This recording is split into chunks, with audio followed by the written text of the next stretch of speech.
এখন অবধি যেটা ডিসাইডেড আছে মানে বাড়বে না বই কমবেও না, সেটা হচ্ছে 7টা রূপ।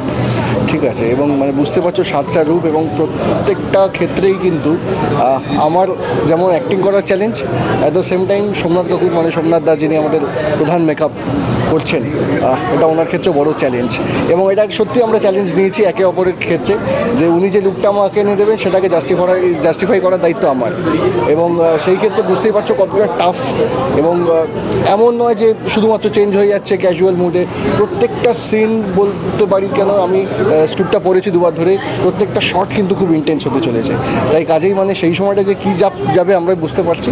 বাট ফার্স্ট টাইম আমি নিশ্চয়ই খুব thrilled, at the same time খুব এক্সাইটেড, এবং চ্যালেঞ্জ তো বটেই, যে 7টা রূপ একটা ছবিতে, এটা যথেষ্ট আমার কাছে একটা বড় চ্যালেঞ্জ। এই রে, তাহলে আর ছবি তো বলা দেখা যাবে না। হ্যাঁ, বা আস্তে আস্তে আস্তে আস্তে ক্রমশ প্রকাশ্য হোক, সেটাই বেটার হবে। তবে নতুনত্ব, মানে শুধু নতুনত্ব নয়, প্রথমভাবে এরকম এই লুকসগুলো তোমরা দেখতে চলেছো। ইনফ্যাক্ট মানে দর্শকরা পেতে চলেছেন।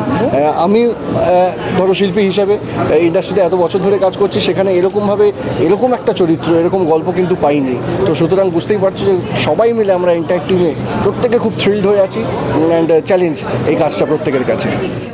না, অ্যাকচুয়ালি জানো তো, শহরটা আমাদের ভালো, কিন্তু যারা মানুষ রূপে যে পশুগুলো যে মানসিকতা নিয়ে, পৈশাচিক মানসিকতা নিয়ে ঘুরে বেড়াচ্ছে, তারা পুরো দায়িত্ব নিয়ে নিয়েছে শহরটাকে খারাপ করার। এবং এটা আমাদের দায়িত্ব, এটা আমাদের আইনের দায়িত্ব।